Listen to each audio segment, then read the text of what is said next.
peace must be our goal and our guide. And all that we strive for as a human family, dignity and hope, progress and prosperity, depends on peace. But peace depends on us.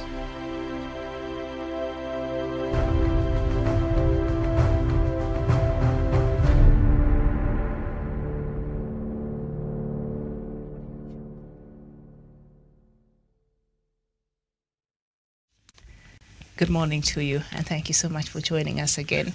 My name is Miriam Ogutu, and the show is The People's Court. And on today's topic, we are going to discuss stemming the rot of corruption in public service. And in the recent past, we see the new Auditor General unraveling some very deep-seated corruption in public institutions. So that is what will form our subject of our discussion this morning. Joining me on the panel is Douglas Kirimi. Douglas, a very good morning to you. A very good morning to you, Miriam Ogutu, to our crew at our headquarters that make it happen every day, to my co-panelist and my colleague, Oresisana Tawish, and also to our friends across the world. Good morning. Good morning to you. And we also do have Samuel Tawish. Tawish, good morning to you. Yeah, good morning, Miriam Ogutu, Douglas Bundi Kirimi. Our viewers across Africa and indeed the entire world who are watching this program this morning, it's a great pleasure to be part of this program. Good morning, Miriam. Good morning to you, and thank you so much, all of you, for being here. I saw Dr. Nyan Chama, but I think we've had a glitch with his reception connection. So once he's able to join us back, we'll be happy to have him. Now, for decades, Kenya has struggled to overcome its systematic corruption, and according to Global Finance Integrity Report, $13.5 billion flowed out of Kenya illegally between 2002 and 2010, costing Kenyan taxpayers nearly $4 billion. By 2016, Kenya's Ethics and Anti-Corruption Commission found that 74% of Kenyans believed that Kenya was rife with corruption and the situation was rapidly worsening. Improved oversight of public contracts could have helped reduce these losses. However, at the time, Kenyans had little ability to monitor spending and report inefficient or corrupt uses of public money. Kenya began using its OGP action plans to address these problems in 2016 with a commitment to bring procurement data disclosure in line with the Open Contracting Data Standard, ensuring that procurement data is open and accessible. Since the reform, civil society organizations such as the Institute of Economic Affairs have begun to collaborate with the Auditor General's Office to track losses of public funds and identify the areas of the procurement process where Kenya is at risk for future losses.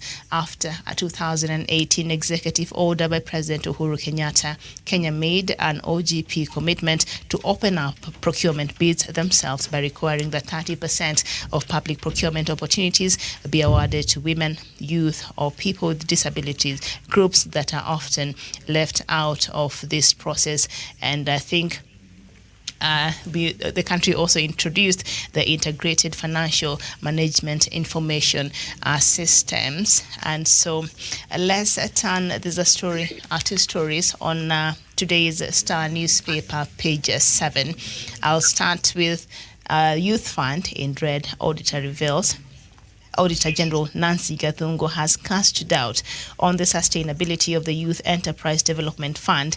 In her latest audit report, Gathungo put the management of the fund on the spot for diverting 1.08 billion Kenya shillings of the revolving fund, thus threatening its sustainability. The diversion has also denied thousands of youths the much-needed cash to start and grow their businesses. Gathungo revealed that management channeled the cash towards the recurrent expenditures, thereby threatening the sustainability of the revolving fund. And the fund gives out loans to youth groups as part of the government's affirmative action to empower the cadre, and they pay back an agreed date. According to the report by Gathungo, the revolving fund balance stood at 4.13 billion Kenya shillings as at June 30th, 2020. So we see another mismanagement of public funds in that. And also 25 million Kenya shillings lost in Huduma Center security service tender. Taxpayers lost excess of 25 million Kenya shillings in the procurement of security services for various Huduma centers across the country. This is on today's paper. Page 7 of the Star newspaper, 2019-2020 audit report of the State Department of Public Service shows that the department ignored a security firm that had quoted as low as 17,000 Kenya shillings per guard per month. Instead, it awarded the contract to a company that had quoted 37,000 shillings, Kenya shillings per month, leading to an overcharge that could have been avoided to save public money. All right, with all that information that I've given, I'd like to hear your thoughts, Samuel Tawish. Wastage in public money. Thank you so much, Miriam Ogutu, and of course, colleague panelists who are joining in this program this morning. Miriam, it's a very pertinent topic we are discussing this morning, the question of corruption, and more so in the public service, right here in the country, Kenya. And I think, Miriam, when you see people move around and blame maybe the kind of approach, the strategic plan that governments have had in as far as how we can empower and uplift the lives of the people, I think the biggest problem and the challenge that this country has been facing is, of course, corruption. Corruption more so that is actually gotten its root in the civil service, in the public service, if I should put it that way, Miriam. Because again, when you look into the economic blueprints that this government has had, the President Uhuru Kenyatta's administration has had, the kind of initiatives that has been put in place, the kind of programs that would have otherwise actually changed the economic status of this country, I think, and the monies and resources that have been poured into those particular initiatives, Miriam, it can only but tell you that we would have made a greater step in as far as revolutionizing our economy is concerned. But again, most of these funds, most of these resources have gone into the pockets of a few, and more so those who are working in the public service, Miriam. And I think this is the biggest monster in the room, something that we need to address, something that we need to face head on, Miriam. That is corruption. Because again, today, Miriam, you look into people and how they're moving around, having with a fleet of cars, living in posh places.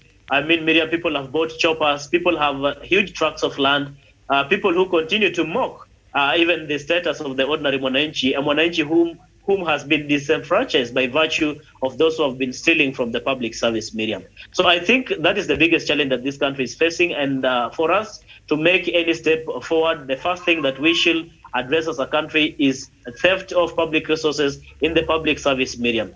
And the reason why, Miriam, this has become rampant is because it's happening unchecked.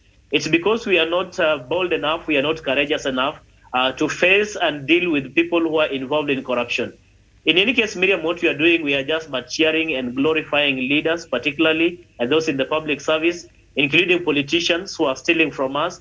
And they come back and give us a few handouts, and we cheer and say that they're actually handling or actually are dealing with the problems that continue to bedevil us as a people in this country. So, Miriam, if we are to root out this monster called corruption amongst us or in the public service, the first thing we must make sure as a people is that we make sure we do not elect people who are corrupt, or we do not appoint people into public service, people whose image has been tainted, people who have been mentioned adversely in as far as corruption is concerned. Because again, today, when you allow these people to get into power, they always manipulate their ways. They can always get away with it because they know the ordinary Mwananchi who's vulnerable cannot do anything after all. But again, when it comes to the election period, yet again, Miriam, we become like we have forgotten. We become like warthogs. We have forgotten so easily. And then we go back to the ballot again. We elect the same people. There's an adage, I think, I've mentioned it some time back here, Miriam. They say a citizen that deems its most accomplished people as the most electable sees the opportunity, or they seize the opportunity or the right really to complain when theft of public resources becomes their national creed. And I think that is where we are today, Miriam. If we continue to cheer the people like William Samoei Ruto, the Deputy President of the Republic of Kenya, who was elected to come and provide service to help President Uhuru Kenyatta achieve his legacy, fulfill his manifesto and agenda for the people of Kenya, has been but on a looting spree to make sure that he amasses as much wealth as possible so that he can use the same really to confuse voters come 2022. You've seen even the recent by-elections we have had. the conscience of the ordinary Mwananchi has been compromised completely by virtue of these small handouts that are being given out to the electorates, because they know we are vulnerable. They know the ordinary Mwananchi does not have an option. Because if you're giving me 1,000 Bob Miriam and I'm going to sleep hungry, why would I not vote for you? And I think we have put Kenyans in that situation so that they continually remain vulnerable to us. They're exposed to politicians and they are always manipulated for their own selfish interests, Miriam. So to begin with, I think it is important for us to begin sieving these politicians, even as we prepare to go to the next election, so that we get to understand the people who get elected or appointed into public service are people with a pure, clean image, people who are not corrupt, people who are competent enough, people who cannot sacrifice or auction the soul of this nation because of their selfishness or their greed for money, Miriam. So I think we need to begin the conversation from there if really we have to have sanity in our public service, Miriam. And another thing, Miriam, we need the anti-corruption organs in this country. There are so many, Miriam, to wake up to the reality and actually provide service for the people of Kenya. I've not heard of any of these organs come out and say they are not properly resourced. They get enough of finances when it comes to budgetary allocation. But when it comes to doing what they are supposed to do, in making sure that they deal with these corrupt activities that are in the public service, Miriam. I mean, we are making it a field day for these individuals. So why do we have these organs or these individuals are being paid by taxpayer money, yet they cannot provide the services that they are obligated or they were appointed into those offices really to do, Miriam? So I think we need to call each and every of these individuals and organs to wake up from slumber and begin to doing the right thing. Otherwise, we'll continue lamenting each and every elapsing day without getting a concrete solution to this problem, Miriam. I submit. Thank you so much. And we're also joined by Dr. David Matanga. Doctor, very good morning to you. Okay, as we wait for Doc to come. Now, on this story that I've just read here on page 7 of the Star newspaper, where the taxpayer lost about 25 million Kenya shillings in the procurement of security services for the various Huduma Center across the country. There is a firm that quoted as low as 17,000 Kenya shillings per guide per month. But instead, the Huduma Center, that ministry went for, I think the special ministry went and accepted a bid, and a person who had quoted 37,120, quite a substantive difference there. And the department, domiciled in the Ministry of Public Service, Youth and Gender Affairs, headed by CS Margaret Kobia, did not provide any explanation or justification for awarding the contract to a higher bidder. Douglas Kirimi. Miriam, thank you. Thank you for that question. And also, we need to be able to demystify corruption in public service. These people who continue the same problem at the Ministry of Public Service, Gender Services, and also Youth are the same people or the same cartels who also did away with the corruption of NYS 1 and 2 corruption scandals and every other corruption that is permitted around government ministries and departments. Miriam, it beats logic in this country. The highest bidder or the person that covers enough a good or huge chunk of corruption or a bribe, or continues massaging the egos of their masters, continue getting government tenders in this country, and the people with the industry and the people with the proper services cannot be able to get an opportunity. There is a shame to report that these people continue trooping every government side, government office, and also continue perpetuating a culture of corruption in this country. This is a breach of public trust from Professor Margaret Kobia and our officials in the Ministry of Public Service, Gender, and also Youth Services, and also every other government office, including the very corrupt office of the Deputy President that are to be debudgeted, because all the monies that have been budgeted there, companies would become and also steal from such offices. And also, Miriam, when we have this kind of corruption scandals in these ministries, for the first time in this country, Miriam, we have had a leader who would go publicly, mention the name of God, lift the Bible, Dr. William Ruto, and defend these corruption officials. This was the first person to defend thieves in the public service, especially Minister of Public Service, Gender and Youth Services, led by none other than William Ruto. When NYS1 struck this country, this William Ruto who sanitized and also made it publicly acceptable for you to defend a thief politically using the church and also using the Bible. When there was a corruption scandal in the Ministry of Public Service, Youth and Gender Services, Miriam, this is when we had a thief being defended in public and saying, Deputy President William Ruto saying that you can ask me those questions. When you politicize the war on corruption, when you politicize stealing of public funds, what are you telling the people of Kenya? He is telling us when we lose 63 billion shillings at Arora and Kimwarel, when insurance companies led by Zone Insurance Company, the Amakora Insurance of Kenya, Kenya Limited, continue inflating these prices and also making sure that they have put it above the normal insurance charges in this country. You can defend that insurance company, you can defend those thieves, you can defend these proxies and these cronies, and continue making sure Kenyans are milked dry, and we continue being taxed we continue having a bad life because a politician has chosen the bigger evil to continue perpetuating a culture of politicizing this political, this economic terrorism that has been exhibited in the public service, and especially to the people of Kenya who are taxpayers. Miriam, as I conclude on my point, why would a leader politicize, corrupt, or graft in the public service? We have no problem with these thieves being taken to prison, but William Ruto would wake up on a Sunday, Miriam.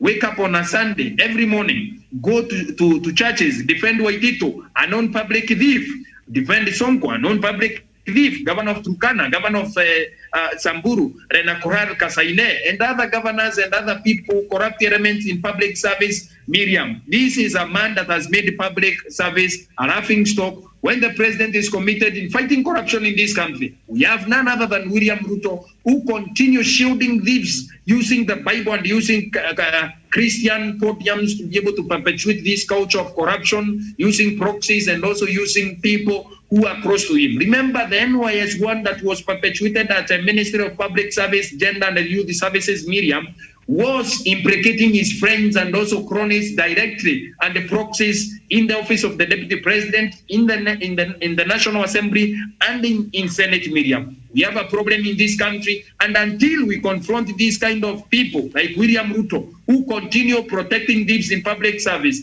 these are cartels. If you investigate further, these are cartels that continue reporting to William Ruto in Sugoi and taking rooted funds to him for his own campaign in 2022. We cannot continue having the same man defending corrupt people using the Bible in church, and we find no problem as that. It is morally wrong, it is morally corrupt for him and also people to continue crapping for him as he continues defending these thieves, Miriam. When we find the cure to this corruption, it is first of all dealing with the morally corrupt William Ruto, an hybrid political conman who uses Bible to religiously con the people of Kenya and emotionally manipulate them, that we need to defend the thieves of public resources, especially from the public service, who continue routing funds and sending it to his house in Karen and also to his home in Sugoi, Miriam. We cannot continue having such kind of leaders as role models, as the leaders of tomorrow. As for the people who are going constitutional voters, who are going to vote for William Ruto in 2022, who do not know anything about corruption that has bedeviled this country, this kind of suffering that we are suffering in this country, Miriam, has been perpetuated by William Ruto and his cronies and his proxies, especially for the last 9 years in government, and he has no business in talking about corruption and reviving the economy that he has been doing so corruptly and also economically bringing it down. Thank you. All right. I'd like to bring us back to the question at hand.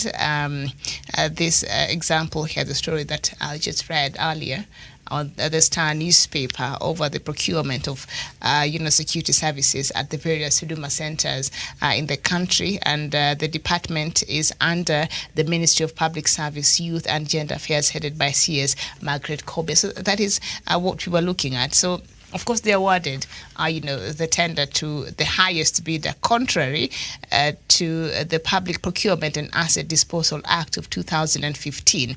And the evaluation committee computed the average price based on the quoted prices by the 9 firms who also had tendered to have that tender.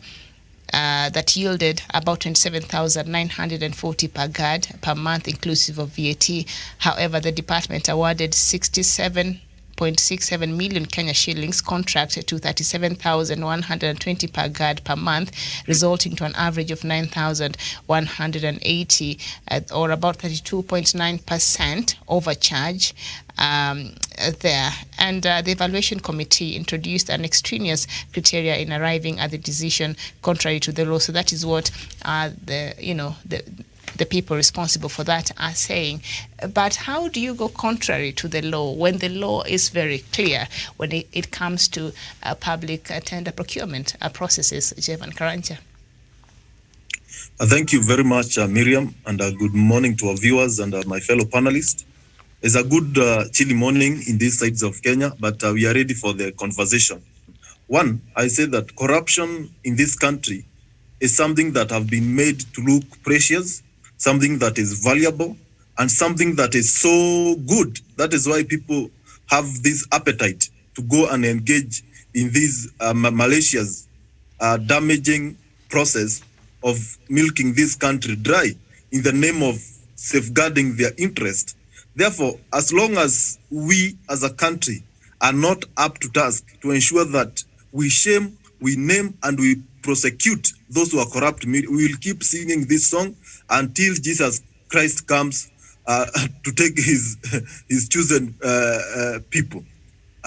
Because, Miriam, these have been a problem since time immemorial. I think this country was anchored on the basis of corruption and deceit. That is why today we are still fighting the same corruption. But the root cause of all this, Miriam, start from procurement, as you have said, because this is where they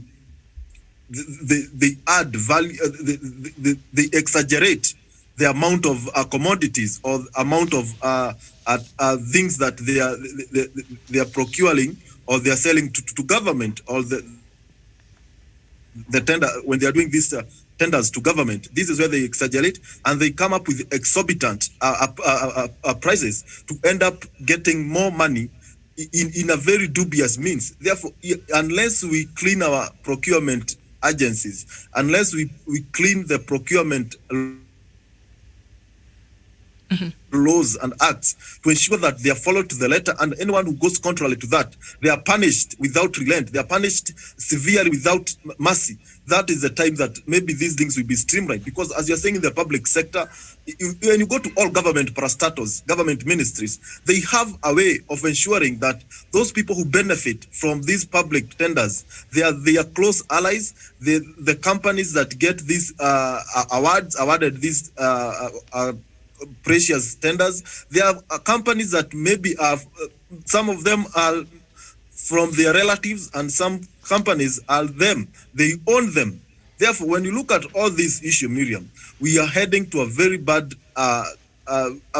situation, because if we cannot have all procurement agencies sanitized, if we cannot have all those people who have gone contrary to the procurement laws and acts in this country taken to the bars and answer charges, Miriam, we will continue having all this corruption in our process. Miriam, we are talking of corruption when we have guys who have milked this country, people who have stealed from public coffers, walking scot-free. We have people who have eaten Kimorel and Arol Dam.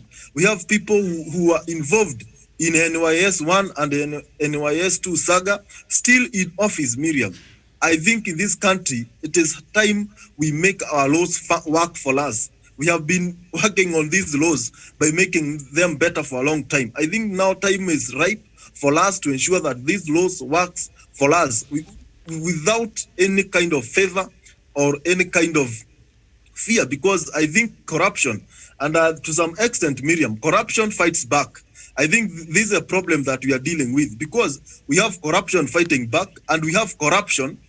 In the process of fighting corruption, we have other kind of corrupt activities that ensure those who are corrupt are safeguarded. Therefore, I think this is an overall process that should start with us as Kenyans by ensuring that we don't allow to be corrupt and we will not corrupt. I think if we can have that kind of a slogan where every one of us will not allow to be corrupted and we will not allow and we will not corrupt others, Miriam, I think that is where we can start as a country. But if we continue stalking, massaging these corrupt leaders, because I don't know what's the problem with us Kenyans, because those people who are most corrupt in this country, they end up getting elected to precious positions, to governor, to big offices in this country, where they can manipulate even the cases that are in courts, where they can manipulate judges. Therefore, it is high time that we ensure even the chapter 6 of this country works to ensure that those leaders of a questionable character, those leaders who are not of integrity, those leaders whose characters are tainted, they should not run for political office, because that is how we end up flourishing this culture of corruption. Because you steal from one government institution, you end up elected into a political position, then you end up now protecting yourself and securing all those who are involved in that corruption. That is why we have the likes of Anne Waiguru. So we have the likes of Deputy President, who came out on broad daylight saying that the only amount that is questioned in Kimoran and Arol Dam is 7 billion. I think it's high time that we make our laws work, and we need to deal with this corruption ruthlessly, because without that and without the political goodwill from our big politicians, Miriam, we will not achieve. That is why every time President Uhuru Kenyatta starts to come up with things that will fight corruption, recommendations and policies that will eradicate corruption, you see other leaders regrouping and saying that their community is being targeted, their man is being targeted, and Miriam, we end up curtailing and flipping the wings towards the fight against corruption. Therefore, these are processes that will take time, but it will only succeed if all of us as Kenyans are sure of what we want for our country. Right. If we want a prosperous country, let's fight corruption. If we want an underdeveloped nation, let's continue driving this culture of corruption. I submit. All right. Thank you so much. So that is just part of the report. And as I said there earlier when we were starting, the new Auditor General, Nancy Gathungu, office has been at work. I think every day you open the newspaper and there's something she has unraveled in terms of corruption in the counties, in government institutions. I think she's doing a good job. But after these reports, I've not heard on the EACC or the DCI or these institutions that now are charged to take over after that report. What next? After these things have been unveiled by the Auditor General Samuel Tawish, what do you think should happen next? Should we just read all this and then leave it at that? Douglas. Oh, sorry. Tawish, go ahead. Very well. Thank you, Miriam. Sorry about the delay. Miriam, I think, like I said earlier, we have a problem with the institution tasked with the responsibility to ensure that we can deal with corruption in this country.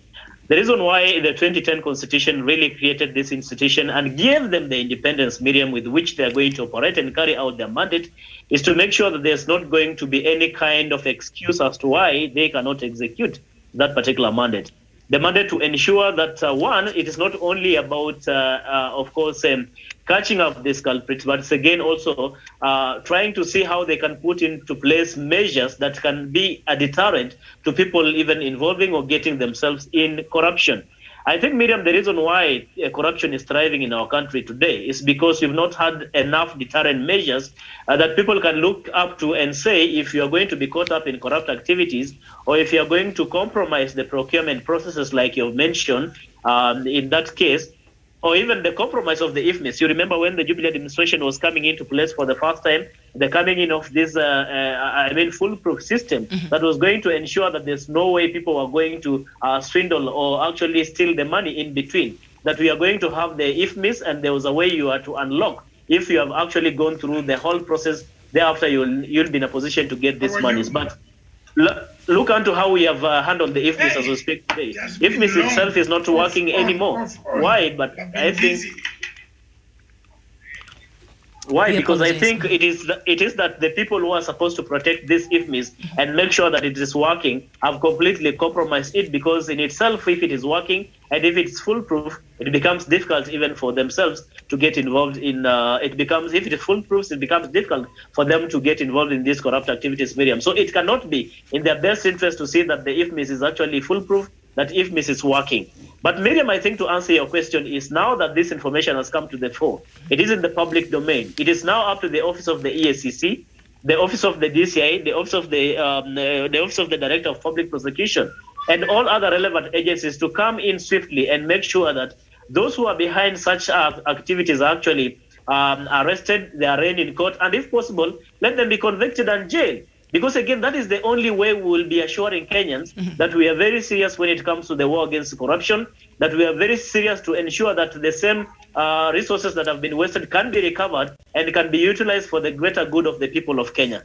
But if you are going to treat this as normal business, if you are going to treat this as something that is not as serious as to amount or to call for our attention as a people, then I can tell you, Miriam, there's nothing that will stop any other Kenyan one from getting involved in corrupt activities or even taking the proceeds of corruption. And that is why you see sometimes when we speak about corruption, and most of us end up mentioning the name of Deputy President William Ruto. You've heard some people, even including churches, where President Uhuru Kenyatta, where Deputy President William Ruto goes to churches and donates huge sums of money. You even saw last time he was giving imams, I think over 150 goats for the celebration of Eid al-Adha. What does it mean, Miriam? Because these people are saying, after all, Deputy President William Ruto is stealing and bringing back to us, unlike other people who are stealing and putting into their pockets or giving to a few of their cronies. So essentially, Miriam, we are like normalizing corruption. We are making corruption look like it's not a big deal to us. And if we get to that extent, Miriam, then I'm telling you for sure that we will not have a country to call home. We will not have a place to call a country. What we need to do now, we need to see this institution move in swiftly to arrest these individuals who have been mentioned adversely in this particular matter, so that at least we can give the public confidence and faith to the people of Kenya that at least this administration and the relevant organs are so much interested and keen to root out this monster called corruption amidst us. I submit, Miriam. All right, thank you so much. And thank you so much for bringing in the issue of IFMIS, that is the Integrated Financial Management Information System, because in 2019, the then Auditor General Edward Ouko recommended that the Integrated Financial Management Information System, IFMIS, be split into two separate systems to cater for the national and county governments. Mr. Ouko criticized the current system, which he said was modeled around the centralized governance structure. He added that the county governments are greatly disadvantaged when there is a hitch. Ouko also proposed that the Public Audit Act be amended to allow his office to surcharge officers found culpable of financial impropriety, and cited successful cases in South Africa and Ghana. And of course, that did not happen. They're saying, could we give his office, the Auditor General's office, a power to even, charge some of these, corruption cases after they've done their audit, report. And it's just last week, Tawish, we were having the same conversation where senators were complaining about how they are unable to get information on how the counties have spent, so it is hindering their oversight, I think, responsibility in the counties, something like that. We did this story last week. So we see IFMIS already has a problem, and the Auditor General made some recommendations there. That did not happen. But after this report by the Auditor General, Douglas Kirimi, what next? Miriam, I've said that we have a problem in terms of how we prosecute these people who are involved in corruption, and when we take them to the anti-corruption court, we have an issue because at the end of the day, these people, Miriam, do not go anywhere. We need to strengthen our prosecution capabilities as a country when it comes to corruption, Miriam, because corruption has become lifestyle, like Jevan Karanja said. Corruption has become the lifestyle of many, and especially the people who have always been in government. They are now using their children to steal. And this is the problem that we are experiencing. Rena Koral, Moses Kasaine of Samburu was using his family members. Governor of Migori, Okoth Obando, who is also facing murder charges of his former girlfriend, and also Governor Waititu, and also Mike Sonko. All these people are now have moved from stealing themselves and also now using their wives and their children. We need to strengthen our prosecution capabilities and also make corruption so grave to be involved in. And also, when the Auditor General says that we need to spread the infamous, we need to do that exactly that medium, because at the end of the day, we have other problems with the infamous since it came in place, because major corruption is happening even after introducing infamous, Miriam. And also, as long as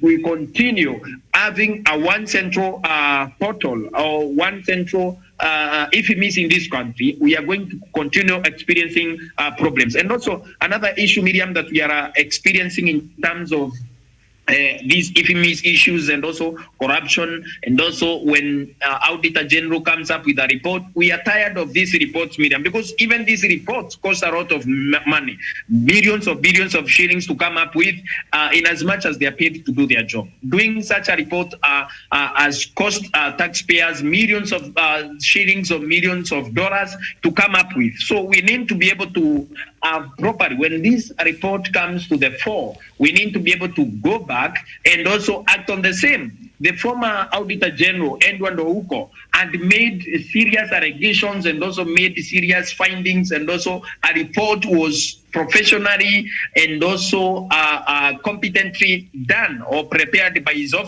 former office. But the same Auditor General will keep producing and also coming up with the research, coming up with the reports and also proper presentations on what is happening in the country, Miriam. But if we do not put an action on the same, if we do not come up with a call to action, we are going to continue doing the same. The Auditor General is going to sing a song until a retirement comes or appointment comes to an end, and then we have another Auditor General repeats the same song, maybe. Mm-hmm. Very well, thank you. Douglas Kirimi Chevan, and we saw in 2018 President Uhuru Kenyatta making an executive order on how public tenders should take place in a very open and transparent manner. One, to curb corruption, and two, to enhance efficiency. But that has not happened, and I don't know what action the government has taken after that. But these reports, the Auditor General's office keeps bringing out in our counties and in the national government, and we don't see any action being taken. What next? Miriam, I think what next is to deal with this thing once and for all, and that will ensure that those guys who are mandated to ensure that they fight corruption, the DPP, the EACC, and all those bodies, especially the procurement departments in our counties, at the national level, even at those who do these processes at the CDF offices and so on. We should deal with them, and these people should answer why we have a tender prevailing process that are not open to the public, that don't follow the required procedural laws, so that we can know what is this that hinders them from ensuring that we have transparency when it comes to awarding public tenders. Because if they cannot able to answer that, they need to carry the cross and to be taken to a court of law so that they can be dealt with mercilessly, because they are denying Kenyans transparency, they are denying Kenyans a chance to ensure we eradicate corruption into our public public service, and that, Miriam, hinders even the kind of work that we have. That is why we have low quality products being presented to government institutions because of these the way these tenders are awarded, because they end up falling in the hands of people who cannot procure even quality products, and they end up exaggerating the amount, having exorbitant prices, and they end up making billions of money within a span of short time. Therefore, it is high time we ensure those guys who are mandated to ensure that there is transparency in the tendering process in government institution. They are dealt with because they are denying Kenyans a very ripe opportunity. And they are denying Kenyans, Miriam, an opportunity to work for the government. Because if we go for this tendering process and they already know the company or the firm which will be awarded these tenders, why take us around the bush? Why take us around calling us for this tender? To present our proposals, to present whatever, all these processes that takes in order to get these awards. Well, they know clearly, they already know the firm which they award these tenders. Therefore, we need transparency, Miriam. And if we can't have transparency in terms in procurement processes in this country, and in terms of awarding tenders for procurement of resources in government institution, Miriam, we can fight corruption because this is the root cause of all corruption that escalates in this country.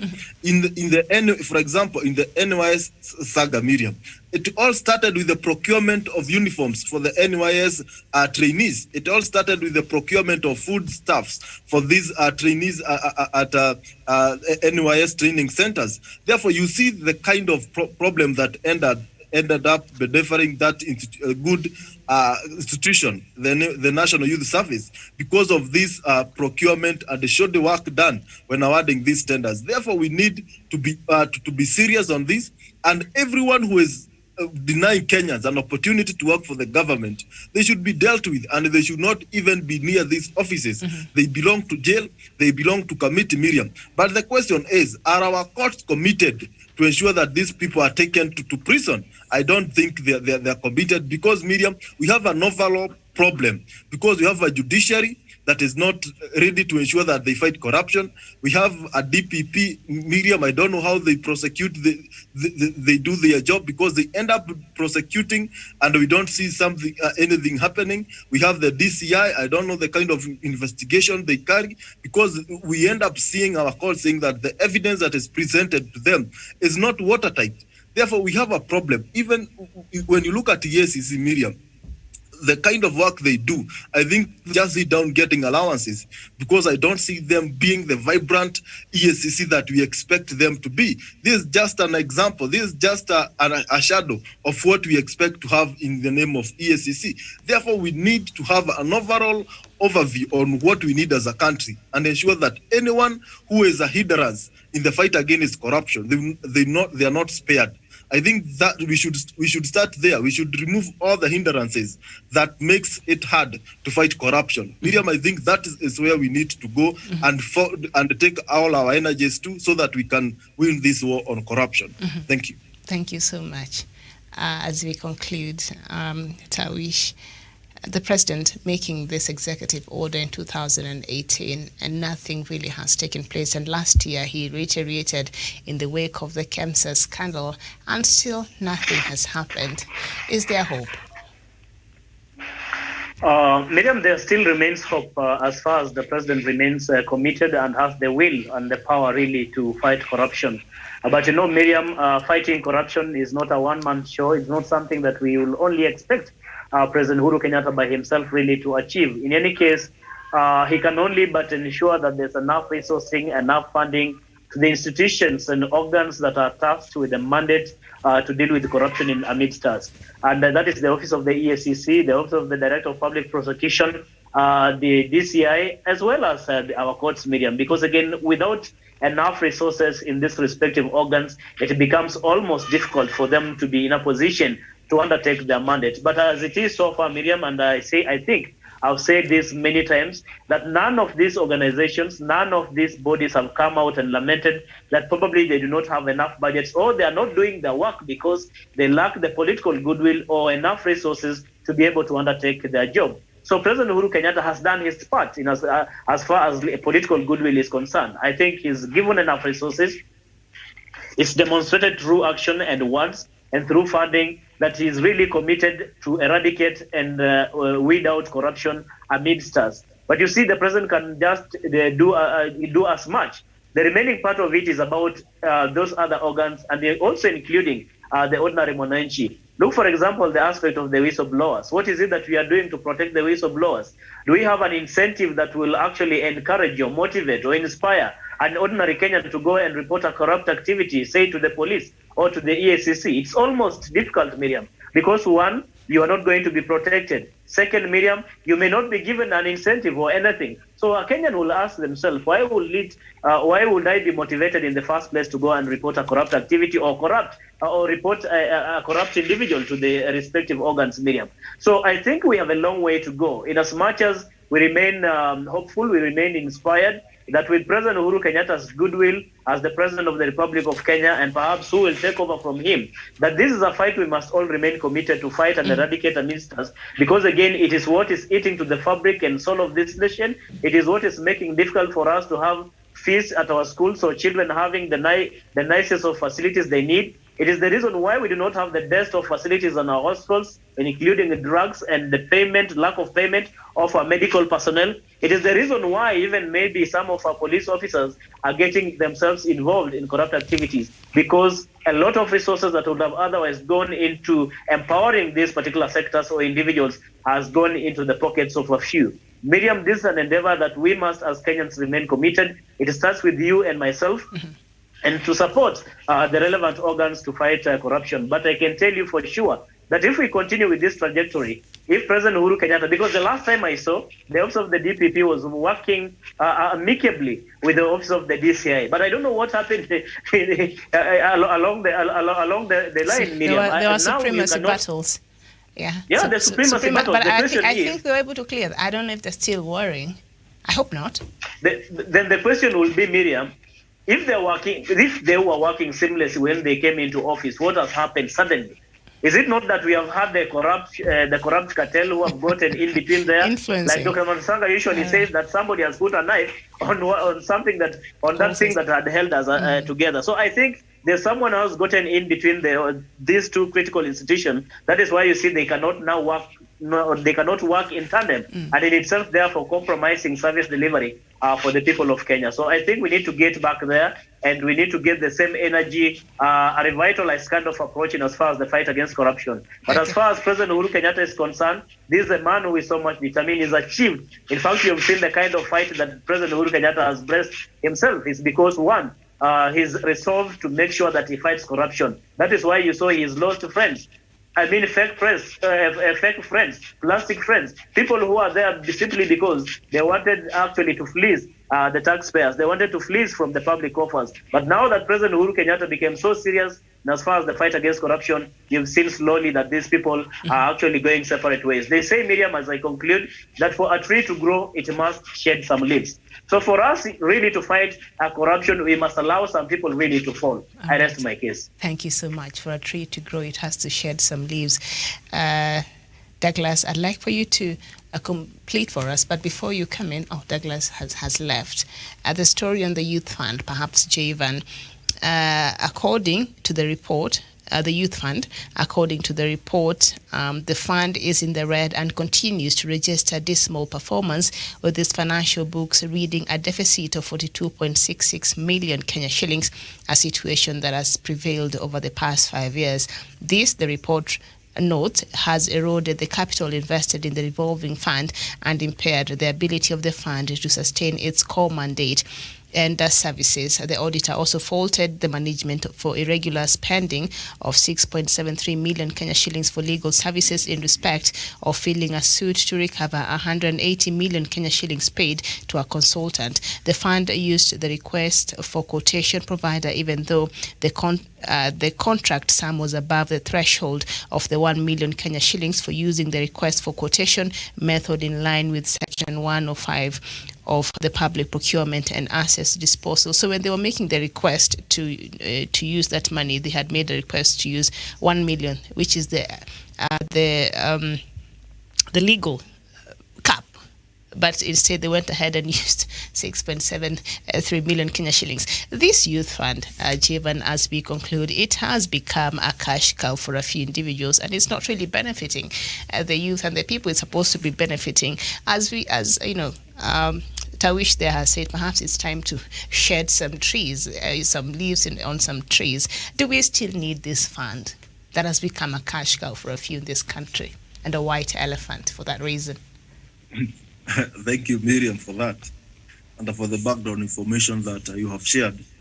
And I'll say that this youth fund, Miriam, the initiators of this good, noble idea, they were to help the youth of this country get some loans, get some liquid cash from the government, where they can go and start businesses, where they can come as a group and get these loans to start maybe a chama, where they can start maybe a farming or poultry keeping and beef farming, all these kind of things, all the ideas that they feel will better their livelihoods. But Miriam, in the course of time, even Miriam, when you go around the country and ask young people, what is this youth fund, Miriam? They will not explain to you what it means. They even don't know where the office they can go and get this cash, Miriam. They get these funds, Miriam.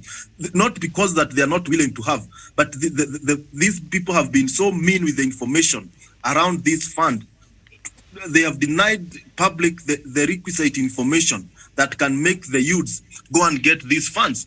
Miriam, when we have fragmented information around any kind of idea, Miriam, people tend not to be familiar with it. People tend not to appreciate what it's intended to do. And that is why you see the young people don't care about this youth fund, because the guys who are in office have made sure that there's no enough information out here, so that these young people will not have the motivation or the morale to go and get these funds, Miriam. And those who go, Miriam, they don't get these funds, Miriam. The process, it shows the bureaucratic requirements and everything that is in place, Miriam. It gives you headache, stress, and it end up depressing these young people, because you are required to come with the guarantor, to come with whatever means. And Miriam, they end up even absconding halfway and going back to their normal lives. Therefore, I think those guys who are in office, they will continue making these processes harder and more harder for the young people to get these loans, because they benefit with these loans. They end up and coming with ghost youth groups. They go out there and come with ghost youth groups, youth circles and chamas, and they end up giving themselves these loans, and they reservice the loan, and they end up benefiting with their relatives and their close allies in the name of young people. When you go around this, and this is my perception, if you go to this youth funds office, Miriam, I think you'll see a list of youth groups which have benefited with these funds, Miriam. But when you go around you go for a background checkup, Miriam, you'll find that the guys who are benefiting with this money, they are those guys in office. They come with fake groups representing the youth of this country. Therefore, I think because this fund is not helping the young people, we should rechannel this money to other productive entities, to other productive parastatals or commissions, where they can be used to better the livelihoods of Kenyans. Because as we speak, youth have been used to do their things without the help of this fund. And if Miriam is about helping the young people, let the young people be involved. Let's have young people running these youth commissions, these youth funds, Miriam, because you cannot have old mzes in the office in the name of representing the youth, Miriam. I feel, and for me, this is my take, the youth can represent themselves, and the agenda of the youth is best represented, is best championed by those who are supposed to benefit, and that is the young people of this country. Therefore, these youth funds and other funds that have been channeled to help the young people, and they don't end up to the intended group, Miriam, this money should be channeled back to other youth development. They should be channeled to infrastructure developments, to other youth entities where they can be maybe used. Although it will be corrupt, although it will be stolen, although it will end up in some few individuals' pocket, we'll have something we can see. Maybe we can have a road, whether it will be highly it will cost us everything. Miriam, let's have something that we can see. But these funds, they help. And Miriam, you see, they are still stealing that fund, Miriam, and they have not reached to the intended group. I submit. Okay. Thank you. And that is where we end our conversation, about a minute to midday here in Nairobi, Kenya. Thank you, Jeben Karanja. Thank you, Samuel Tawish, and Douglas Kirimi, who left the conversation a bit earlier. He had a bit of a technical hitch on his part. My name is Miriam Ogutu. I'll be back here at 3 p.m. with the latest news from the continent of Africa, Biafrans, and everybody else who's watching from the diaspora. I'll see you then. Thank you so much for watching. Bye-bye for now.